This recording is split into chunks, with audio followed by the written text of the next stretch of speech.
they look really purposeful and well thought out. Those are the pieces that stick out to me, and yet they still find a way to be playful, Definitely. whether it's, like a finish choice or the hardware choice or Mm. just the littlest thing of painting the inside of the drawers lime green, Right. on a piece that's very sophisticated, very subdued, very classy. I love Sure. design that surprises me. And I Mm. mean, that definitely makes the design memorable. Home, home, just wanna go home, back home. I've been gone for way too home, home. Welcome to Make Space, a home design show that empowers you to create spaces you're obsessed with. Tune in for conversations that dive deeper than pin-worthy rooms. Host Cara Newhart teases out the essentials of designing spaces that feed your soul and inspire your creativity. Cara has been featured in House Beautiful, Apartment Therapy, and has collaborated with brands like Home Depot, Wayfair, Amazon, and more. Here's your host, Cara Newhart. It's Cara, and I'm on a mission to help you find your style, learn to tackle home design without intimidation, and unlock the confidence to transform your home. On the show today, I'm sitting down with the senior editor of Better Homes and Gardens Do It Yourself magazine, Brian Kramer. This conversation is amazing. I know I always say that I'm excited for each episode. If I wasn't excited, I wouldn't be airing it. But I think there's something really special about what Brian and I chat about today because he brings a unique level of insight into the conversation about finding inspiration and navigating trends to find your personal style. As an editor, that's literally what he does for a living, is sift through all the noise to identify trends, identify special things that are interesting and inspirational for people. And so I think getting to really hear his perspective could be a game changer for you. We're specifically talking about farmhouse style, which is really interesting because if you've listened to the podcast for any amount of time, you know that farmhouse style is not my style. I like to make a little noise every time I mention farmhouse, but we really dive into kind of the deeper level of farmhouse, not the word that gets thrown around and the tired feeling parts of the trend that are just kind of feeling repetitive, but we really dive deep into what the essence of farmhouse style is, how it's evolving, how to keep it fresh in your space if it's something that you love, and how to incorporate parts of it into your space if you don't like the whole style, but you can feel inspired by some of the specific elements or ideas. So I think it's a really good conversation about how to take inspiration from style and use it in your own everyday life. We also talk about the Do It Yourself magazine summer issue that's coming out, some of the trends he's seeing in terms of what projects they're including, and some of the things you can try out for summer. And finally, we dive into his role as the judge of the Furniture Flip Challenge.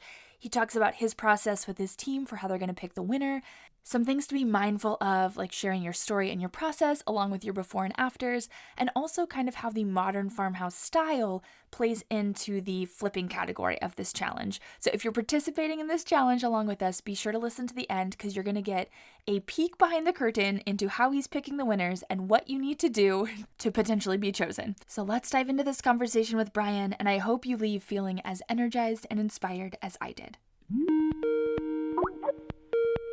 Welcome, Brian. Oh, thank you. It's great to be here. I'm so excited to have you. We have so many things to talk about and so much that the listeners can take away trend-wise and just kind of knowing what's coming up for us this summer and through the issues of Do It Yourself magazine. So before we get into that, I really just want to dive into you. And can we talk a little bit about your background? Have you been a DIYer in your past, or have you been more on the design side, kind of advising with Sure. tips? Yeah. I would say my background has really been DIY. Mm-hmm. My mom is not particularly handy or creative, but Yeah. elementary school teacher and Oh, a huge supporter of creative kids. She always had an yeah. incredibly creative classroom, second, third graders, Uh-huh. and that totally carried out into home. So there was Yes. always the paint supply cabinet, which Uh-huh. was different than the sewing supply cabinet, which was Sure. different than the craft because those are different products that you would need. Definitely. So my sister and I, we always had more supplies than we could Mm-hmm. ever need and more activity books and inspiration, project books. But my dad has actual skills and Right. has actual expertise. And when I was from the time that I was born till I was in my early teens, they owned a carpet paint and wallpaper store. Okay, yeah. And so, it was the 70s and the 80s. It was called the Color Spectrum, Uh-huh. which is cool, but also like a terrible name because nobody knew Right. what they could find at the color. Like I can buy color, but it was carpet paint and wallpaper. And Okay. so my dad was selling these things, but he was installing them and he would bring them home. He was a really good teacher. He's very good at installation. So like I can assist in Mhm. installing flooring because he's very particular. I'm a Right. very good painter because he was a stickler for that. And people who have painted Uh-huh. with me are like, you're so precise. And I'm like, Right. I just barely passed the Ed Kramer education for this. But, because they owned the carpet paint and wallpaper store, product was coming in, they were trying Right. things. I remember, in the mid 80s, my dad took a lesson, like a course on how to install carpet borders in a room, Uh-huh. so it looks like a hotel. Sure. And like, he like redid our living room. So it was like gray Yeah. and purple with like a purple border around it. Uh-huh. That's so I mean, it was cool. it was the coolest living room on the block. But I mean, Absolutely. looking back on it, it was like, oh my dad. Oh, Oh, that's so cool. I hear so many parallels in my story, which just gets me mm. excited. My mom teaches kindergarten, and I Oh describe her as yeah, Pinterest as a person to people, and my dad was like a contractor and home builder. So I think having those 2 sides is a special kind of creativity that gets instilled with you, like the playful, fun, like, exploration side, and then the more, like, absolutely. trade, like, technique side. So that's a really, really cool parallel that we both share. Completely agree with you. I mean, I talk to people who have all this idea and all this energy, but Yes. no sense of how to actually use material, how to hold a hammer, how Yeah. like there are 99-cent paintbrushes and there are $20 paintbrushes. It doesn't matter. No, no, no. It totally Oh, matters yeah. for these Oh, three. yeah. Buy a good paintbrush. You will not Definitely. regret it. Right. So So having that as your background, how did you kind of find your way into an editor role? It's always fascinating to me. yeah, so I mean, of course, I love projecting, but I would Mhm. say that of like everything, and I've told people this, and they always scratch their head and say, "You are a strange, strange man." My favorite thing, like in elementary school and junior high and high school, was always like book reports. Yeah, I love that. Like I loved like getting a book that I knew nothing about and having to like cram everything, figure this book out, and then Yes. do a report and say, here's what's good, here's what's bad, here's the character I liked, Mhm. and try to sort of figure out the puzzle of a book and then present that in, a paper or a 1 minute Right. speech or whatever. And, I had several teachers along the line who, would encourage very creative book reports, like Mhm. retell it as a comic book and like Right. if your book were a catalog, what would you sell in it? And you're just, like all these sort of, being inspired by stories and literature and that kind of thing. So, I mean, I went to college and wanted to teach, wanted to make books also. Mhm. So I was a book editor at first, and that's still kind of my Okay. first love. But then I was making books at Meredith Corporation, which is in Des Okay. Moines, Iowa, and it's the home of Better Homes and Gardens and many other home brands. Now, Right. Real Simple and Magnolia is Uh-huh. is part of our family now too. Oh, I didn't know that. So That's cool. yeah, yeah, Yeah. it is quite a publishing mecca here Uh-huh. in the middle of the Midwest. So I came here to work on books, specifically home design books and home decorating, and also projecty books, how-to books, Right. because I wasn't afraid to, from my background, people were like, "Oh, do you have like a building trades background?" And I was like, "No, I'm just not afraid to like, Right. you know, ask people how to rewire, like Exactly. yeah." And so I would be working with editors and they'd be like, "Oh, I can't really write that because that's a plumbing thing." And, Uh-huh. I just want to talk about the color of the cabinets. And Right. I was like, "Oh, but actually, like, it's important that they didn't have to work with a plumber because they kept the sink in the same spot, and that's why the design is the way Right. it is. So I think we need to mention Exactly. that." And they'd be like, "How did you know that?" And I'm like, "How did you not know Right, that?" right. Yeah, and then you start realizing, oh, like kind of my background and my interests, it does connect to a certain type of storytelling, a certain type of writing Yeah. and editing. And at Meredith, luckily, thankfully, there is a lot of hands-on decorating, home maintenance, home repair, home improvement, DIY, whatever Right. there's like Yeah, a lot of things under that DIY umbrella in definitely. the Better Homes and Gardens brand. Well, Yeah. that is so cool. I'm just kind of hearing that you are kind of artfully balancing this side of like function and practical tips and strategies with the design side. And I think to be able to do that artfully and help people see kind of both sides of the puzzle is something it takes a lot of skill and a lot of intention in how you like analyze things. So that's really beautiful and that's just kind of what first impressions is coming across to me as you tell your story. So that makes me excited because I think that's something Oh, I want to impart to listeners as well to kind of consider both sides. So, yeah, yeah. Well, thank you. That's so you're nice. welcome.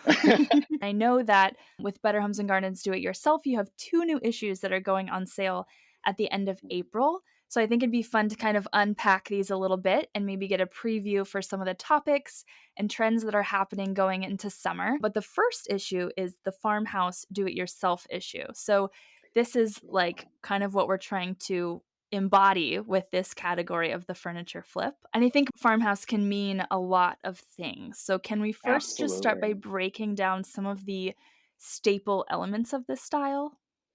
Oh, sure. So yeah, I mean, I think farmhouse 5 years ago, people had, one image in their mind when you said farmhouse. Yes. And I think that it Mm. has become very broad now. And of course, there is modern farmhouse, there is vintage farmhouse, there is Mm. classic farmhouse, there's chippy flea market farmhouse, Uh-huh. Uh-huh. there's sort of like almost like oh, I don't know. It's almost like a European farmhouse that's very pastelly and sweet, Mm. and it's almost like a cute cottagey. It's almost Yeah. cottage, Right, Yeah, right, right. yeah, kind of that English country garden is still Mhm. a farmhouse now, Right, apparently. right.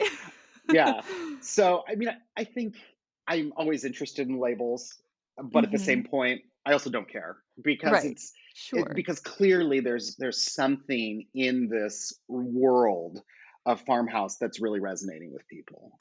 And Definitely. it's yeah, I mean we use this word a lot, and I always feel like I need to qualify it before I say it, but I mean there Uh-huh. is a an authenticity to Sure. farmhouse, because you've got your vintage, you've got your antique, you've got your hand me down, your repurposed.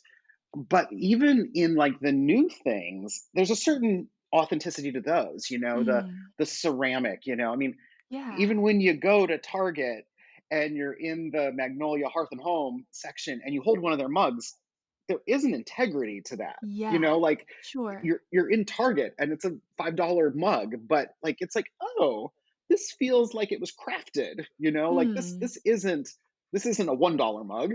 Right. This is a keeper mug that, and of course it's a mass product, but it still has that authentic feel. And golly, I think, you know, who hasn't needed that in the last year? Mm. And I think those items that we already had around us that had sort of that history, that weight to them. I mean, I'm my mug right here. This is not a farmhouse mug, but it Right. has a finish on it that is Uh-huh. like this matte finish. And I like this has been my go-to mug all quarantine, all COVID season, Uh-huh. because Uh-huh. it's just like this is real. Like Yeah. there's a feeling when I have this particular mug. So yeah, we were putting together our farmhouse DIY issue. We really Mhm. wanted to make farmhouse as doable as possible for as many people as possible. Modern farmhouse in a certain elevated design sense is actually very expensive to do. I mean, there are Absolutely. amazing designers, Yeah. amazing craftsmen who are making, $10,000 chairs, that Mhm. like go in this Mhm. style. And you have designers that are working at $1,000 an hour designing a modern Right. farmhouse kitchen, which is inspiring and fun and blah blah blah. But there's so few people that can actually do that, Mm. can actually live that, can actually have that. So we wanted to do farmhouse in a way that was really doable. And I feel like we did a good job. Yeah. We put together, this will be our first farmhouse DIY. So Meredith Oh, yeah, has okay. Modern Farmhouse Style. We have a magazine we do called Farmhouse at Heart that's more like, cooking in a farmhouse style and making Definitely. candles and, kind of that earthy, hearthy kind of stuff. But this is projects that Mm. have that farmhouse feel to them. I'm sorry, my clock is ringing right now. So I love that. It made me really jealous. I was like, "Oh, I don't have a clock. I have a phone." Like, I want a clock that this makes is a fun really noises. nice clock. I mean, so I was, you and I were talking, and I was saying, we're pretty modern, eclectic, but this particular clock is my partner's. It was his father's, and it was gifted to him by like a neighbor. It's like a 120-year-old Oh, mantle clock, wow. and we couldn't get it to keep time. Like Uh-huh. it was constantly losing about 5 minutes a day, which Oh, is, wow. it's almost a worthless clock at that Right, point. right. But it had such a nice chime that we kept doing it. But like you Mhm. have to, like, we took it to the clock shop, and they, like, did an autopsy on it. Yeah, So right, they were right. like, give us 2 weeks. And we came back, and it loses like a minute a week now. Oh, man, It's so efficient. That's wonderful. Yeah. amazing. Yeah. And Oh, it that's has so cool. this weird little skeleton key, and you have to you wind it, you have to stop it, wind it, and then you have to rock it to get it Uh-huh. going, almost like you're rocking like a cradle. And then you Wow. put it on the shelf, and you make sure that the pendulum started going again. Uh-huh. So That's it's anyway, fascinating. authenticity right there, Right. Well, like, and antique pieces. I think in a world where anything can arrive on your doorstep in 2 days from, a replica, having those touches of something that's old and interesting, I think is becoming more. I don't know, people are, like, seeking it out more, at least from what I've seen. But do you think that's part absolutely. of the draw of Farmhouse, just, like, the Oh, yeah. storytelling through history and the vintage side? Yeah, I think vintage, I think it's hand-me-downs, it's things that it's heirlooms, and it's trying to find a way to incorporate those into your life. In do-it-yourself farmhouse, we would tell you it's okay to do something different with that thing from grandma. Yeah. Maybe you're never going to need a, a farmhouse, like a true farmhouse table that's 14 feet long. It's Right. okay to cut it down into two desks. Right. Like, Right. if you really need these desks, we're going to show you the best way to do that. And Mm. so you can confidently sort of celebrate the integrity of it, but also adapt it to what you really need. Sure. Because farmhouse, when you go back to it, it's about resourcefulness. I mean, Mm. Mm. the designs, those classic colonial designs, those classic rustic designs, they are about like serving the moment that you're in. I Yes. mean, like Yes. there's a beauty to them that we look at them now, but it served a function for them Right. in the time. So yeah, there's definitely that in this issue. We have a really good story on reclaimed wood, because I mean, every farmhouse project, every Chip and Joe Right? remodel has, of course, an accent wall with reclaimed wood. Great project, but we Definitely. also wanted to not do that at all in this issue, because there's a Mhm. hundred places you can go to learn how to do that. But sometimes Right. people have one reclaimed board that's just really pretty, has really interesting paint or grain, or this was the board that was in my grandparents' garage. Like it's Right. 100-year-old board, and my grandmother hung the wash on it in the wintertime. Mhm, Like mhm. this is an important board to me. And what can I do with like one reclaimed old oak board? Yeah. Or I've found all these kind of old pallets or old wine boxes. What can I do with that? Because that's kind of crappy wood in a way, but Right, sometimes it takes right. on really beautiful patina from Mm, time. mhm. And so, like, what can I do with that and still get a project, something substantial and meaningful Right. out of something that a lot of people would consider trash. And I mean, like, Yeah. truly, like getting all the boards from a barn, or a turn of the century farmhouse floor. Like, that's that takes luck, and that takes money now Mm, to yep. get Definitely. to get that. So we wanted to focus on quantities of wood and types of wood that you're looking at spending $4,200 on, and getting Right. an amazing piece of furniture out of, as opposed to Sure. spending thousands of dollars potentially on reclaimed wood. So that's kind of the DIY take of it. What's so cool about that is I think with the DIY angle, you have such a unique opportunity versus like, a design like Modern Farmhouse. Here's the look, here's the elements, like put it in your space. But this angle is more of a like permission slip to take the spirit of Farmhouse and see like what resonates with you in terms of the pieces that have history or the different elements and create what that means for your own space. So that's such a better I don't know, for at least for me and teaching my listeners and trying to, take them on this journey of like finding our style and creating that for ourselves and our spaces, that's such a more approachable way to navigate farmhouse, especially for the people that have maybe been turned off by it. I know it's a word that's been thrown around for the past 5 years a little heavily because everyone's trying to capitalize on the trend. Obviously, it's, a big trend making waves and it's been here. So I think that's a really good approach for people to be able to, navigate that and have permission to, grandma's desk doesn't have to look the same it did when it was in her house. We can have permission to use that piece in a way that's like still there's a story, there's the memory, but now Mhm. we've put our own take on it as well. So that made me really excited.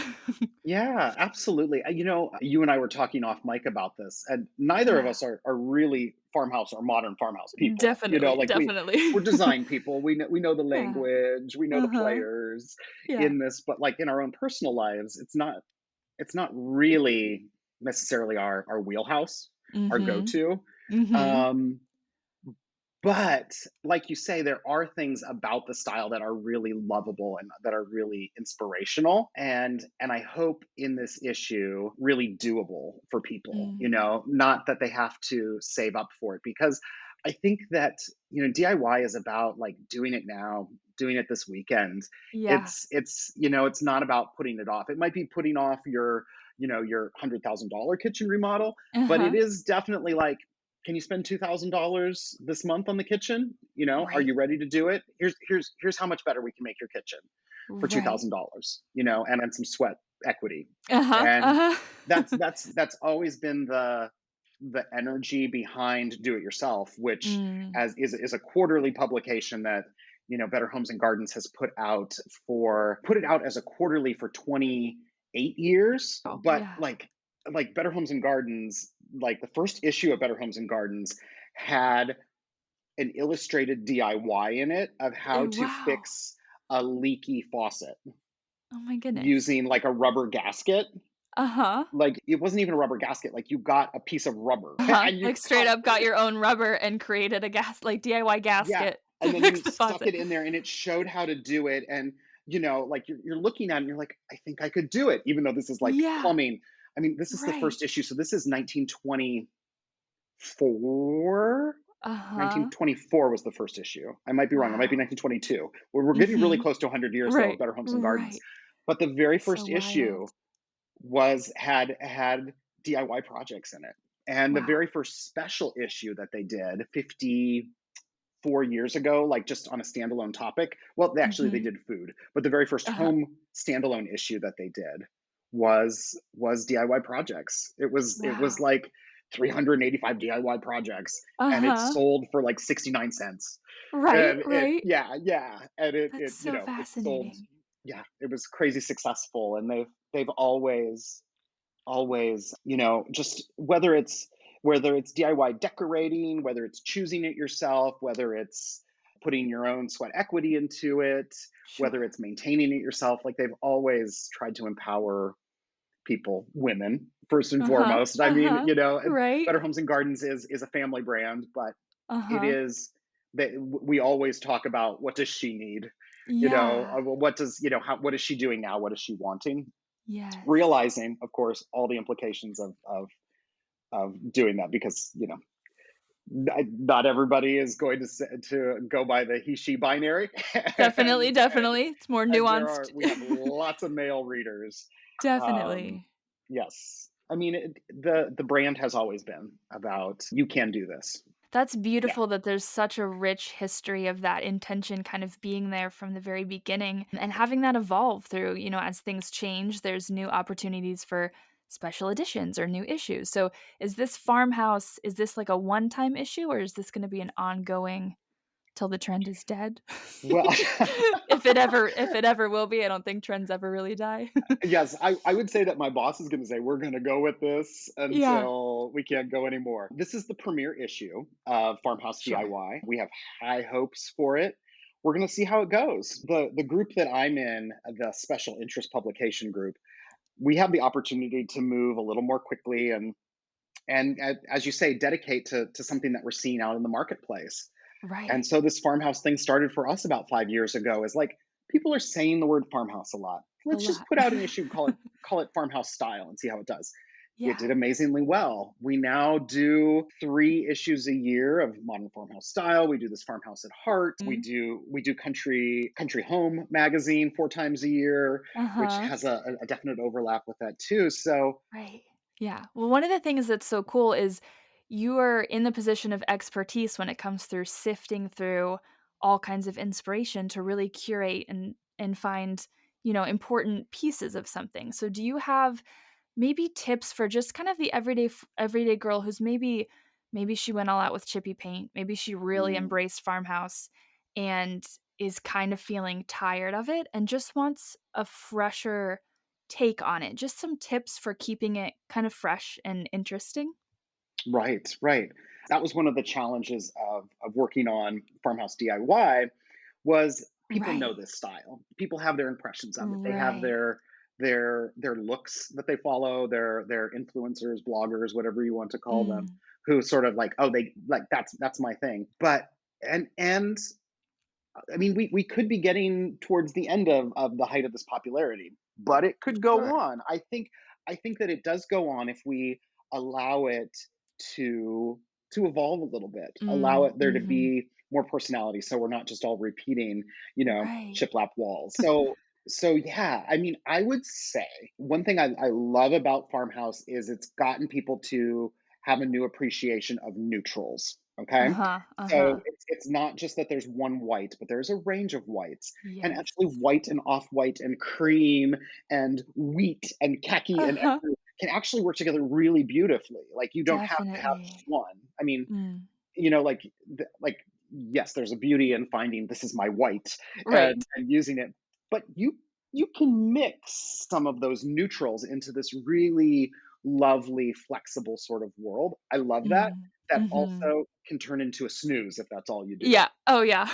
Yeah. So I and this issue is doing this is encouraging people to find interesting, meaningful ways to inject like true color into the mix Sure. because a lot of farmhouse style is pretty much neutral, gray, Mhm.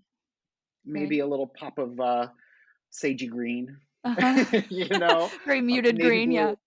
Yeah, yeah. Right. Oh, I got navy blue. It's so crazy. Right. So, we have a whole story about exploring, the rest of the color wheel and what Mm. is is there a modern farmhouse orange?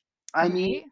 you know what? There kind of is. It's kind of a terracotta. Uh-huh, That's like a what we burnt say orange, anyway. yeah. Which I don't know about you, but I love terracotta as an actual material. I Yes. love terracotta pots. Yes. I love terracotta sculpture. I Uh-huh. love that. I mean, and clearly Rust-Oleum loves terracotta. They just Right. came out with terracotta spray paint. So Yeah. you can, you take an object and spray it, and it has that terracotta texture and Uh-huh, that uh-huh. unique orangey, red, brown. I mean, Like there's that just a depth, terracotta. yeah. Yeah, Uh-huh. yeah. So I think, bringing terracotta in as your orange in the purples. I mean, why can't you have that eggplant purple, that aubergine, Mm. Mhm. just one piece that is almost like bottomless purple, And so Right. we have that, where it's a neutral room, but the sofa is aubergine velvet, and it's just like, oh wow, like there's suddenly so Yeah. much personality in this room because that Right. sofa's so cool. So it's and of course in blue, of course navy is around, but there's that lovely peacock blue that's got a lot of Mm. green in it. Mhm. There's kind of, I mean, it's kind of that classic country blue that I'm ashamed to say that I like again. It's just kind of that mid-range Yeah. A blue. medium blue. It's just, It's like, like a something medium about it so classic, you can't get yeah, away from I it. mean, I like Yeah. it with a little more gray in it, you Uh-huh. know? A little muted. Yeah, a little more muted, but, like, how to do that and work those things in. I think, like, a mustardy gold is a Ooh, yes. great way to get some color into a farmhouse interior. So color, Absolutely. big part of it. Another big thing that we're really trying to encourage people to do is to get a range of texture Mm. into their homes because I would say the modern farmhouse look is maybe rustic wood, but then a lot of white painted or whitewash. But yeah, but like, how can we get more natural texture in? I mean, we love macrame and knits, and we love raffia and rope and Right. sisal and all of those. And how do you? And I think there was a time where you were like, well, this room is all done in sisal, and that's Uh-huh. that's kind of the natural fiber that's here. And I Right. I I just I want it to be looser for people and Mm. let them kind of put different textures together. I mean, I love just chunky yarn. I mean, Yes. how great is just a skein of chunky yarn that Yeah. just and they're all different, and like Mhm. what can you make with a skein of chunky yarn Right. that'll really bring texture and interest to that farmhouse style. And Mm. truthfully, like you can do a lot with a little texture in a Right, farmhouse room, right. you know? If you're scared to use color, you can kind of go the more texture route and Mhm. stay with that neutral palette and bring in some more browns, some different wood versus just kind of your whatever you might have if it's like a dough bowl or some of the more classic farmhouse pieces. Yeah. But color, I think, is fascinating because if you are feeling tired of your space, you went all in on the white farmhouse palette, you can really leverage that as a canvas and just start with Yes. those muted tones. If you're scared of color, don't go for the bright kindergarten hues, go for the muted, Mhm. subtle things that are expressive. And that is such a good way to change it up. I feel like that's going to be very helpful. It seems so simple, but very helpful for some people because Yeah, it's the little stuff. people just yeah, they just need to see it, Mm, and yes. it's not, I'm not seeing a ton of it in Pinterest, Instagram land yet. Hmm. But I think it's coming. I know that when I do see it, it catches my eye, and I spend Right. longer time looking at that Yeah. than another pretty white and cream kitchen with butcher block Definitely. countertop. Like Definitely.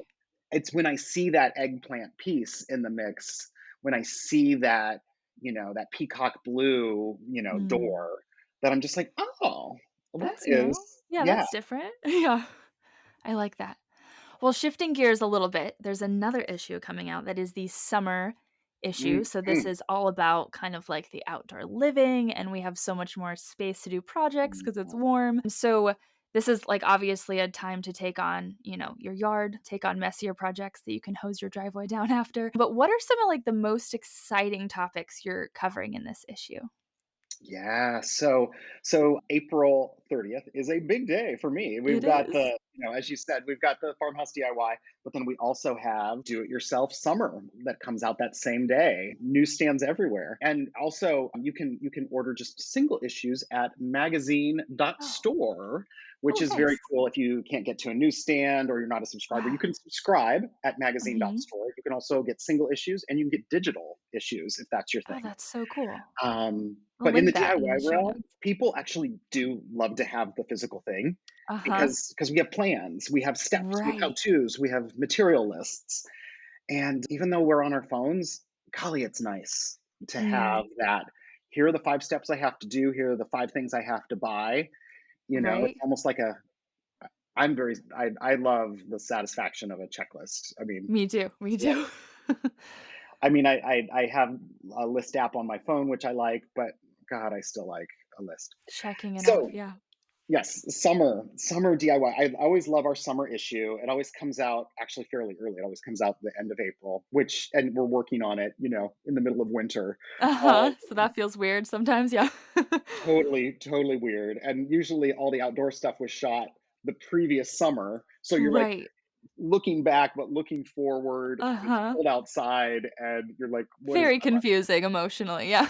Yeah, you're just kind of all over the place, like you're getting ready for Christmas and you're Right. thinking about starting seeds. Yeah. I mean, outdoors, this is the time that suddenly you can go outdoors and you want to go Uh-huh, outdoors and the for outdoors wants you sure. to come out. And Mm, I love that time from April, May, even into early June where you just you just want to do everything outdoors, yeah. like even if it's an indoor project, you're like, well, I could do that Can do it on the back outside. porch. Mm, Yeah, yeah, I could do that on the driveway. And like you said, I can hose yeah, it down at the end. Like yeah. that's easier Uh-huh. than, setting up a drop cloth in my, dining room and trying to do that. So yeah, in this issue, we're doing all sorts of things outdoors. We're building some amazing outdoor furniture. I Mhm. love outdoor furniture because you can do something very small. like an end Right. table, like a plant stand. You can do a plant stand in a Right. couple of hours, and I mean, I remember making a plant stand in junior high and in wood Uh-huh. shop, everybody would take it. Right. My mom still has it, like, Oh. and it's been outside and it's weathered. Yeah. It's kind of gnarly, but it's kind of cool actually now. It is. Yeah, It, that's it so was like cool. it kind of like came around to being cool again. Uh-huh. So we've got outdoor containers, outdoor planters that Mhm. are just super fun for like curb appeal, sidewalk appeal, but also great like Ooh. on a deck or patio in the back. So love that. Love outdoor furniture, and we've got Mm. a range of things from some end tables and coffee tables Yeah. with concrete tops, which are super Uh-huh. cool. And Those right now. I know. And we have one where you use it's a pan that you put under a water heater to drain it. Huh, You like the don't even know round this. aluminum one? Yeah, yeah, yeah. Yeah. Like Yeah. the drainage pan. They're Yeah. they're like $20. But so we make the top for the coffee table out of one of those. Ooh, that's Yeah, really smart. and it's like a lightweight concrete, but it's reinforced, and then we build this Right. really cool modern four-legged frame out of 4x4 fence post. So, Ooh. like, these are items that are, like, seriously at every home center, every hardware Uh, store, and a 4x4 fence post is especially if you get it in cedar or pressure treated, but I like right. cedar. Me It's a too. little more natural, and you don't even have to finish it. You can let it Mhm. silver at the end of it, but it's a great Yeah. material to work with. So we do some tables. We do these really cool armchairs out of 4x4. We do a lot as I was texture. We do a lot of Uh-huh, uh-huh. rope, which Ooh. is so fun, like decorating with rope. So Right. not like macrame, not knots, but just like the texture and the feel of rope and covering Yeah. things with rope and wrapping things in rope. We do a headboard out of rope and different Oh, wow. planters because it's summer out of rope. Uh-huh, And we do a uh-huh. whole tabletop with different gauges of rope. Just, Oh, wow. we tried to not have it be totally like, oh my God, everything on this tabletop is rope. It's There's rope. just little touches of rope in this, but there's Yeah. still lots of glass and linen to go with it. Ooh, yeah. So, if you have just an hour and a couple of yards of twine, like you can do this, Mhm. or you can invest because really nice rope is kind of expensive. You can do Right. that and do more of a wrapped table. We do some hardware out of rope that's really fun, Oh, really interesting. summery. So loved the rope story. Yeah, I'm really Yeah, excited for that. yeah, it was really fun. We also had somebody who did tile. We wanted them to just go to we didn't want like designer tile sources. Right, We right, wanted them to be tile sources that were available to everyone. So home center, but of course like Wayfair, Overstock, right. where you can find cool stuff. Unfortunately, so much tile that you see on Instagram is very special. It's like Mm. required to order. When you Discontinued search all into over the place, I'm always finding, like, yeah, special yeah. order, yeah. Or the lead time on it is 3 months because there's Uh-huh. one place that makes it in Brazil, and Right? you also have to get it through customs, and like Uh-huh. your kitchen's going to be like $8,000, and like this is Right? crazy. So we wanted to focus on cool tile Uh-huh. that's available to everyone, but then what to do with tile besides a backsplash, besides a floor. Mm. So, we're doing the inside of a bookcase. We're making Okay. planters out of tile because it's summer. We're Right. doing some trays out of tile. We did a headboard out of penny tile, which was an interesting challenge. We took apart some really pretty glass tile and made a lamp out of the individual pieces of the tile. Oh, wow, So yeah. yeah. So we're indoors, we're outdoors, we're growing things, and we're trying Mhm. to just always have a fresh look on those materials that you think like tile or rope, Right. but just like, hey, there's something What else you about can do with this? that.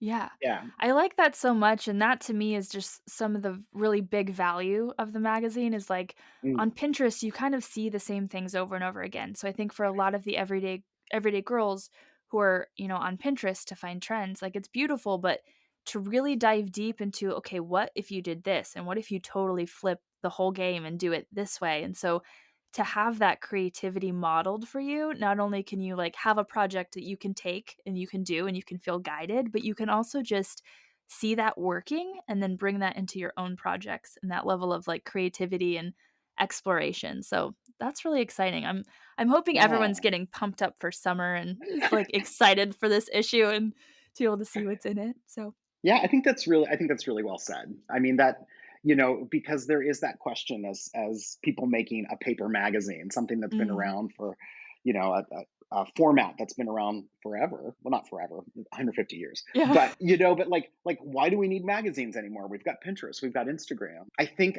that the magazine does need to kind of reflect, but it does need to push. It Mm, does need to inspire. It does need to show you how to do it better than mm, what you're finding everywhere, and how yes. to do it just different enough. I mean, it Yeah. doesn't make sense to go totally crazy. I mean, like, you Uh-huh, like still have to keep 180, it. yeah. Yeah, you got to keep it in reality. Like, people Sure. still would need to, like, actually want to have an outdoor planter. You could, like, I mean, like, that's Mhm. something that people actually want, but ours is a different way to do it. Like, you couldn't. Right. We've had some outlandish ideas that like, are Uh, fun, but like, who's right? yeah.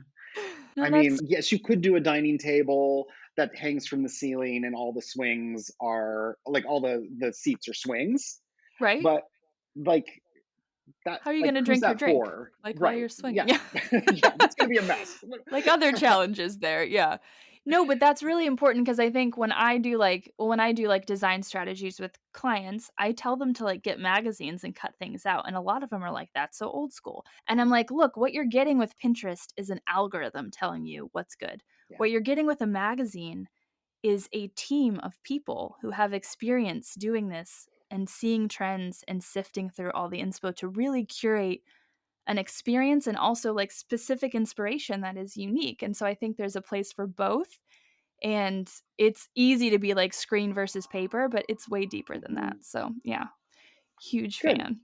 Thank you. I'm so glad we're on the same I know, page. right? Literally the same page.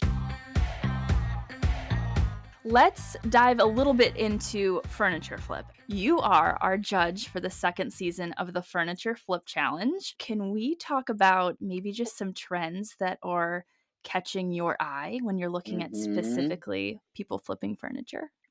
Well, I do have to say that I will be judging this round, this season, with Mhm. the art director of Do It Yourself magazine, Okay, Emily yeah. Butterworth. So I had to help Uh-huh. her on the first season, our associate editor Natalie Dayton, and this will Yeah. be Emily.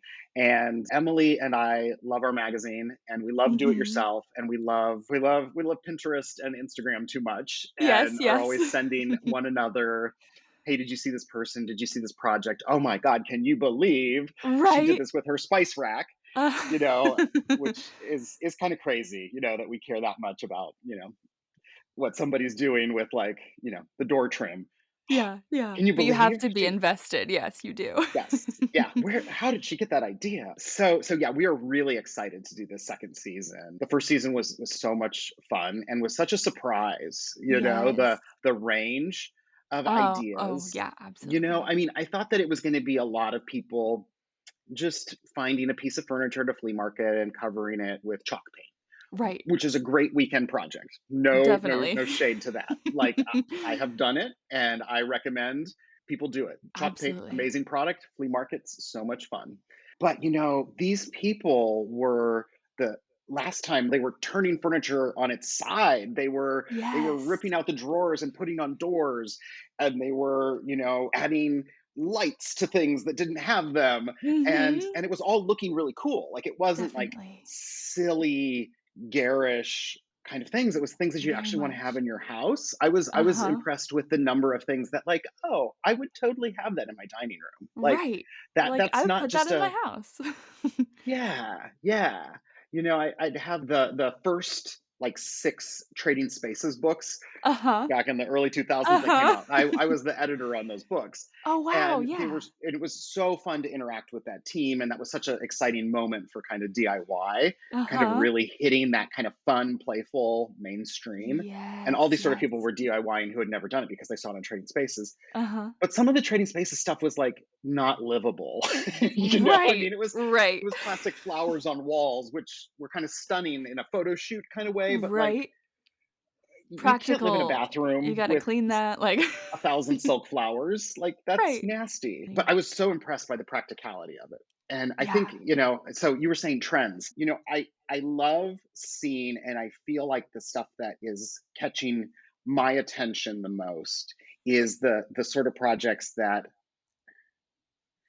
are livable, that Mm, really look like something that I would use, I would touch, I would sit at that desk. yes. I wouldn't be afraid to store things in there and slam the door even, as Right. I was cleaning up the room, that they look hardy, they look substantial, they look really purposeful and well thought out. That those are the pieces that stick out to me, and yet they still find a way to be playful, like get Yeah. a little twist of the play in there, Definitely. whether it's, like a finish choice or the hardware choice or Mm, just the littlest thing of painting the inside of the drawers lime green, right. on a piece that's very sophisticated, very subdued, very classy. But, Right. that little moment of like, you open up your sock drawer and it's lime green inside. Like, Like a surprise. Yeah. yeah, I mean, that's just fun, and I love Sure. design that surprises me, and I Mm, mean, that definitely makes the design memorable. So in the definitely. context of, like, judging a contest, Natalie and I last time and Emily and I this time, I'm sure we'll be, "And what about the lime green sock drawer?" Mhm, Like mhm. that moves like something that Bumps is you up. so, yeah, it really bumps you up in our memory, and, Definitely. that's those are gonna be the ones that we sort of identify as our favorites. I liked what you said about, like, using it because that's a specific challenge you face with furniture. I think as a DIYer, it's definitely easy to do an accent wall or change a light fixture, but something that's gonna be in your space to be using that extra thought to, it's not just a pretty photo, it's kind of that deeper layer of functional and expressive, I think, really. But yeah, Yeah, yeah. what is your process like? That just would be so hard. There's so many entries. How do you, like, sift through things? How Well, does that work? this is one thing that Emily and I and other folks at Meredith and that we do. I mean, we truly Right. do to make our magazine get together Mhm. once a week. We get it Wednesdays at 9 a.m. and we call it a slideshow because back in the Yeah. day, people actually submitted like slides of Right? their projects. That's so I haven't funny. seen a I know I haven't seen a slide in 15 years. It's all electronic submissions now, but we do get together as a team and with my boss, and my boss's boss is actually there, and we're looking at rooms and houses and gardens, and people are pitching things. We have a network of field editors who are kind of our Uh-huh. eyes, and so they're Definitely. bringing us stuff from the Northwest and they're bringing us stuff from the southern states, and we have one person who spends half of their time in France. She Oh, actually wow. winters in France. I know, tough life. Oh, And jealous. so like stuff will come up and you'll be like, "Oh, is this South Carolina or is this the south of France?" that I'm looking Huh. at. You have to like Wow, read her yeah. submission notes. Like, Right? "Oh, yeah, Huh. yeah. Oh, we have to get that next year when she's in France." But Oh, French, like European design is a whole other conversation we can have, absolutely, because it's absolutely. so fascinating what they value and how they go about it, and Uh-huh. the materials and the tools they Right? have. Yeah, So so interesting. it's so fascinating. Um, anyway, we're really used to looking at things, quickly and having that kind of that gut reaction. But Right. then I'm always very quickly like, how did they do what they did? You Mm, know? mhm. And if I can figure it out really quickly, I'm not as interested. But if there's a Sure. like question that comes up in my mind, Huh. like, how did they make those pieces stay together? Like that finish is so pretty, but that Right. piece is just made of pine. Like pine isn't that Right. pretty. Like Uh-huh, how did they uh-huh. do that? Then that intrigues me. And then as an editor, as a person out there trying to find more stories to tell, that's like, oh, there must be a story there.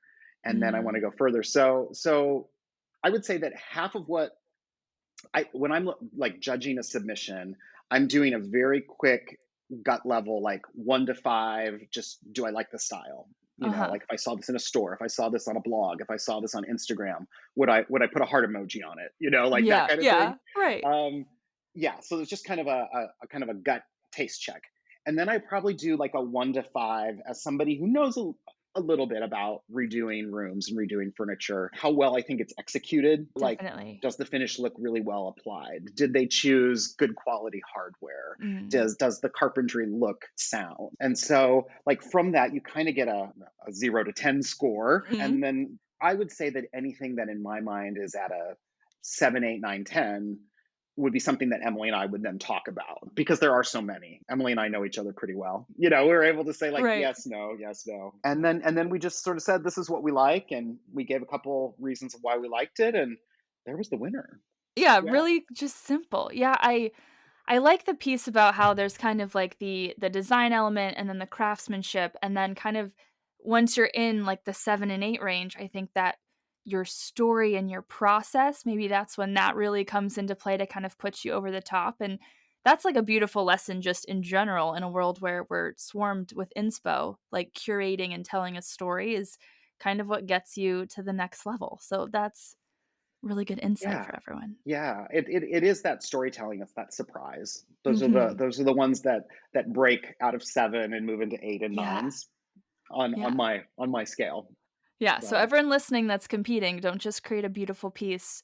Show your process, tell your story, make it exciting and surprising, and you might. yeah, and that's one thing I've been impressed with. This is a little inside baseball, but since folks listening to this could very well be participating in this season, or thinking about doing an upcoming season, because they're going to be Sure. more. Yep. um, Part of the submission is showing that before and showing an Mhm. after. Like, you have to do that.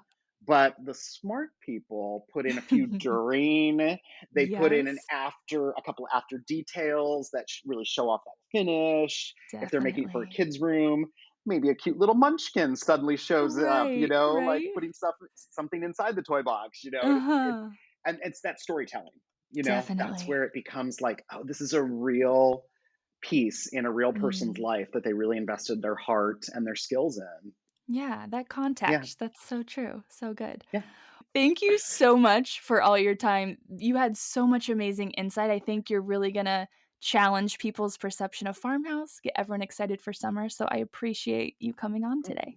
well, thank you. It has been Yeah. a joy and a delight. And I always love having opportunities like this, talking about what I love and what I do. And, Yeah. kind of at the end of it, I'm like, oh, I am I kind cool. of like what I do. Oh, I love that so much.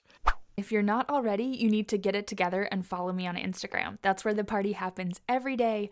It's where you can see me do all of my projects and DM me with your questions and your spaces and all of that fun stuff. So hop over to Instagram, type in Never Skip Brunch, and follow me so we can be friends there and talk more than just once a week.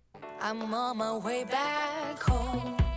Thanks for listening. If this is your first time listening in, be sure to hit that subscribe button so you can stay in the loop with the newest episodes. If you're a subscriber and you like the show, be sure to rate, review, or screenshot and share your favorite episode on social.